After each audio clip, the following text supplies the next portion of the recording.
So you're attributing a lot of that to luck. Luck meaning you just got the right people and you lucked out with that, the right people who could handle most of the responsibilities and run the place without having to bother you so much. Is that kind of what you're saying? Yes. So stated differently, if you spin it up and you get it automated well enough where you think you are able to disengage, um, doing that is like getting a gigantic flywheel moving. If you can imagine a gigantic stone flywheel, initially you have to push really hard on it. And then you start picking up some speed. And once you get it up to full speed, it will tend to stay at that speed as long as you just give it a little push every so often. It's like keeping a merry-go-round going. But if you are not there to give that little push every so often or frequently enough, the stall rate of that big, heavy flywheel is really rapid. If you have the right kind of people there, they're going to kind of keep pushing on that flywheel. But the risk is, and the danger is, you have the wrong kind of people there. And if you're not there enough and you're counting on this to run on autopilot while you sip margaritas on the beach, then you may end up with a problem of, you know, trainers that start to behave inappropriately, embezzlement.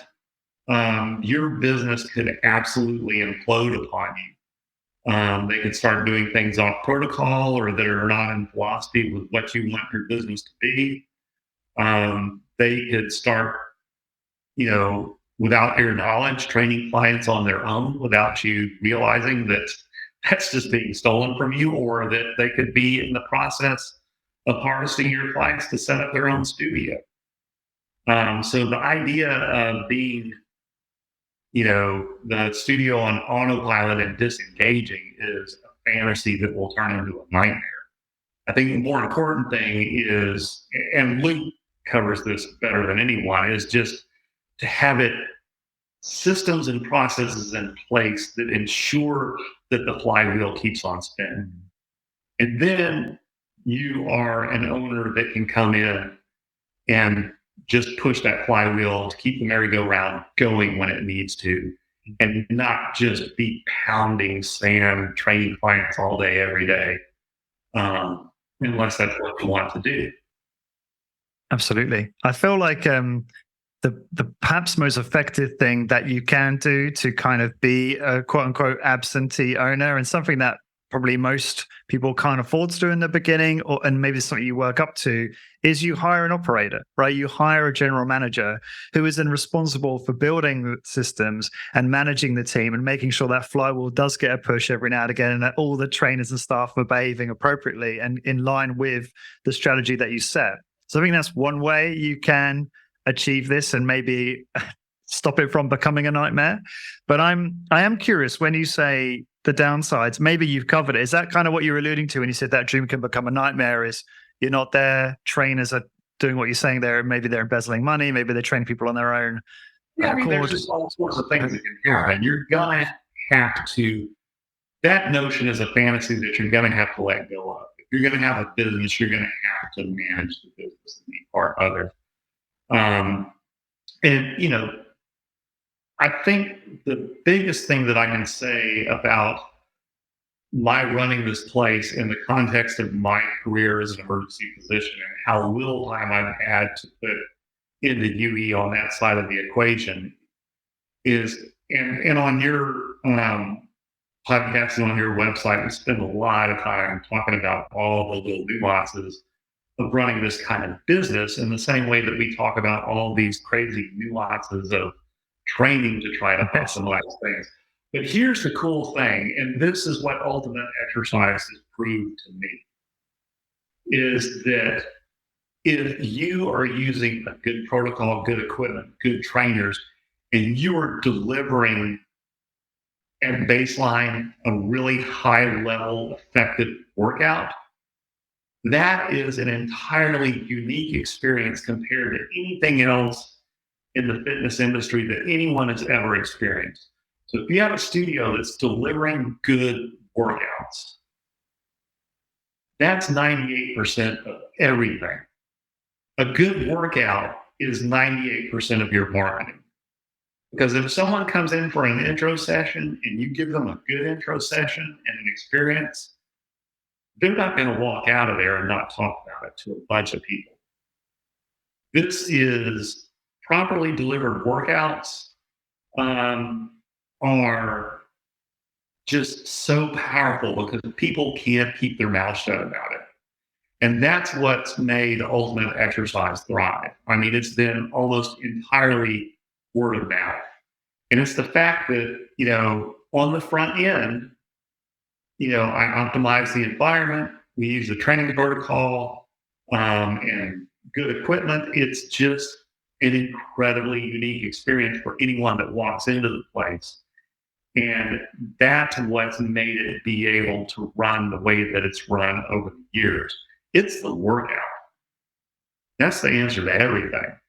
When the workout's good, there's plenty of reasons you can fail, but it should never be because the workout just didn't blow people away.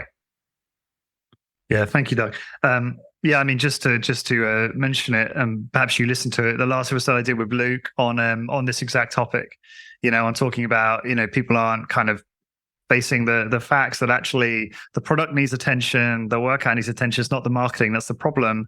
So I won't go on about that more here because I think that listeners can tune into that. Sorry, go ahead. Yeah, no, I did listen to that Yes. episode, and I really did love it. One of my most favorite quotes was something to the effect: "Is marketing is the price that you pay for the subpar product." I mean, it's like if you think that's the solution, you really need to up your game on the service delivery. Do you find, as someone, and I'm assuming you've really done no paid marketing or much, you mentioned they're not much in the way of marketing for UE.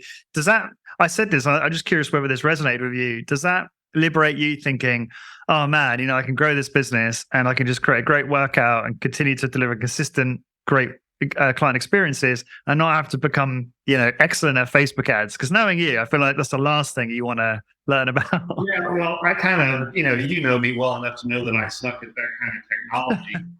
No, it's not so much that. It is that. So I've done advertising campaigns over the course of Ultimate Exercise. We've done radio ads, we've done TV ads, we've done print ads, and some of them have. Well, none of them have really worked. The print ads did not work. The TV ads brought in a few clients, but the stick rate was low. So, enough to justify spending it. So it would be a break even. You'd spend $2,000 on an ad and you'd end up maybe retaining 2 clients over a period. We did one on radio that was one of these popular talk radio stations. That brought in literally dozens and dozens of intros, of which 2 converted and 1 stayed long term. Oh, wow. So we ended up giving away, 60 or 100 free intro sessions to retain 1 client. What has worked beyond a shadow is all of our business cards on the back have free introductory workout, and you can write the name of the person that referred you on the back. So we give a handful of our business cards to our clients that say, hand these to your friend and write your name on the back. Client referrals are where you generate new clients more than anything else. The other thing is if you can manage to do speaking engagements. So you can put on a seminar in your facility and ask your clients in exchange for a free workout to bring a friend. Every friend that you bring, that helps finding local businesses or companies that will let you do a lunch and learn. And speaking to those actually have a good capture rate.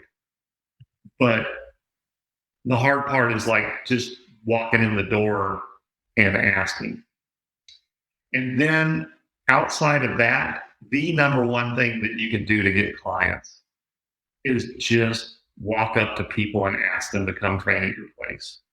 If you see someone that looks like they're into fitness or someone that needs your service, like an elderly person that's having a little trouble going up the steps, walk up to them, introduce yourself, hand them your business card. You just got to overcome the activation energy of being bashful, and that'll grow your facility.